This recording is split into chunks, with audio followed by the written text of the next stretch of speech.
Bismillah Rahman Rahim. Today we will have case quiz number 69. Case data: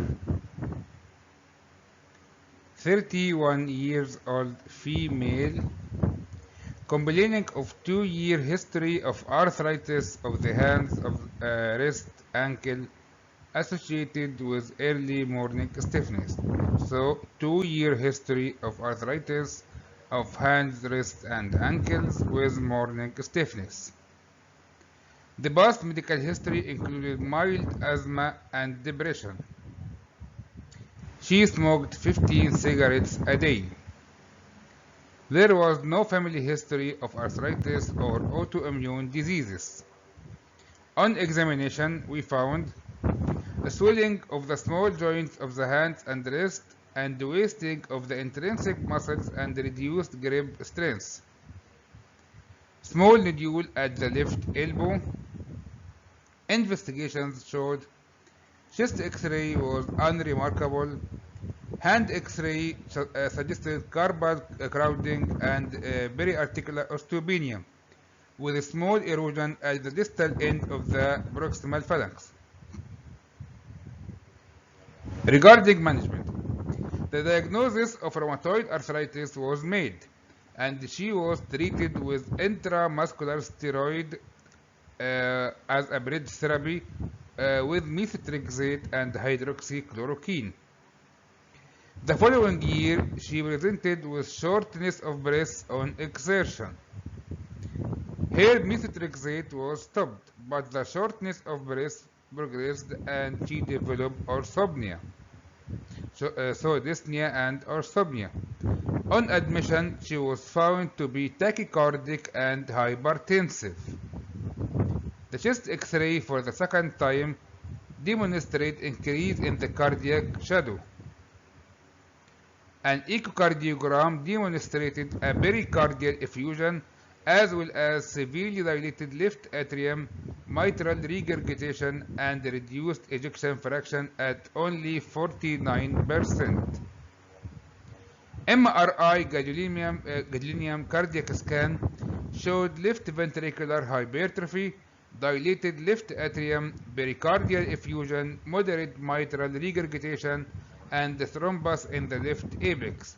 It also demonstrated endomyocardial inflammation or fibrosis.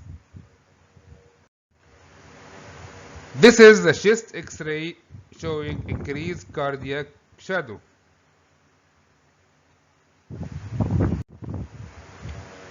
And this is the echocardiogram showing left ventricular hypertrophy, pericardial effusion, thrombus in the apex, endomyocardial enhancement demonstrating inflammation or fibrosis, and endomyocardial enhancement pattern. So it is a complication or possible complication of rheumatoid arthritis maybe. So, what are the causes of shortness of breath in RA in rheumatoid arthritis patient? Here we will need the answer to be two phases of the answer, generally speaking and especially for this special case. So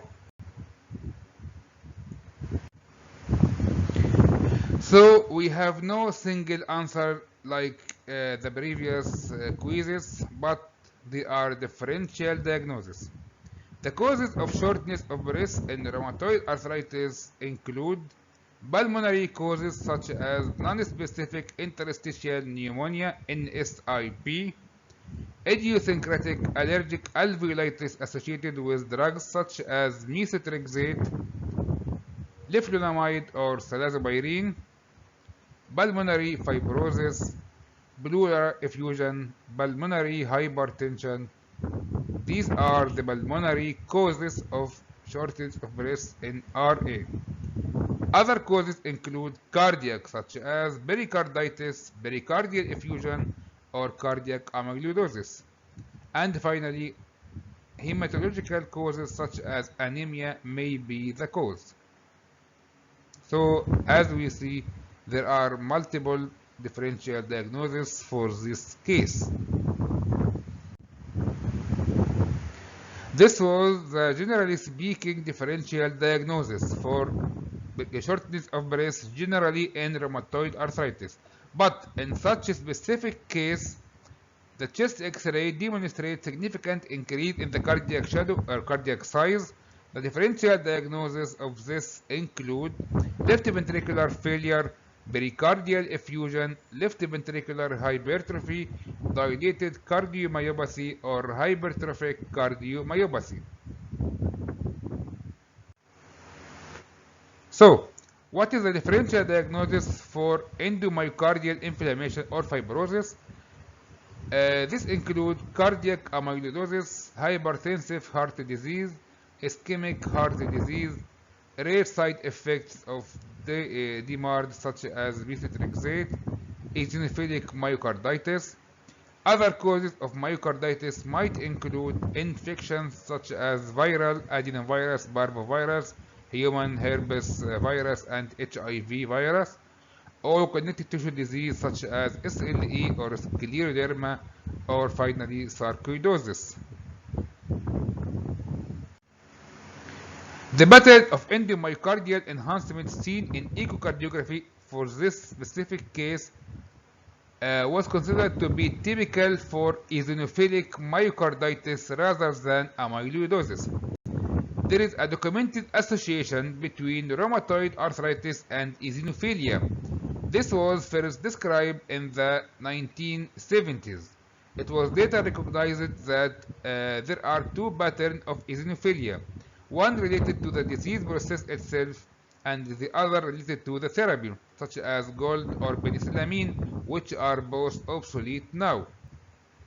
The extra-articular features of rheumatoid arthritis, such as pericarditis, pulmonary fibrosis, and rheumatoid nodule, are more common in patients with eosinophilia. The relationship between tissue eosinophilia and rheumatoid arthritis is less well known. There are documented cases of rheumatoid arthritis with eosinophilic pneumonia, eosinophilic enteritis, and even eosinophilic meningoencephalitis, where no other causes for eosinophilia is found. So eosinophilia here is caused surely by rheumatoid arthritis itself. The explanation of eosinophilic carditis here, we know that eosinophils are harmful to the myocardium. Chronic eosinophilia has been associated with endomyocardial fibrosis and even myocardial damage. This tissue injury is a direct result of degranulation of toxic eosinophilic granule proteins. Other causes of eosinophilic myocarditis may include idiopathic hypereosinophilic syndrome, parasites, rejected heart transplant, drug reaction, or vasculitis such as Churg-Strauss syndrome. These are other causes of eosinophilia rather than rheumatoid arthritis. We said a few minutes ago that rheumatoid arthritis may be associated per se with eosinophilia, but it may be associated with other conditions which are more commonly associated with eosinophilia, such as idiopathic hypereosinophilic syndrome, parasites, rejected heart transplant, drug reactions, or vasculitis.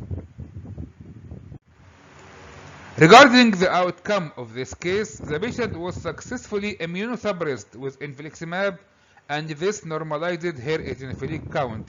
She showed improvement of her cardiac function, including reduction of the left ventricular mass, rise in ejection fraction from 46% to 74%, and the reduction of the endomyocardial enhancement demonstrated previously in the previous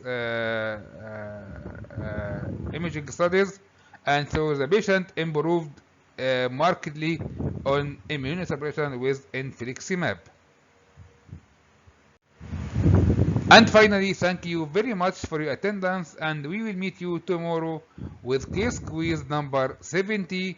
Wassalamu alaikum wa rahmatullahi wa barakatuh.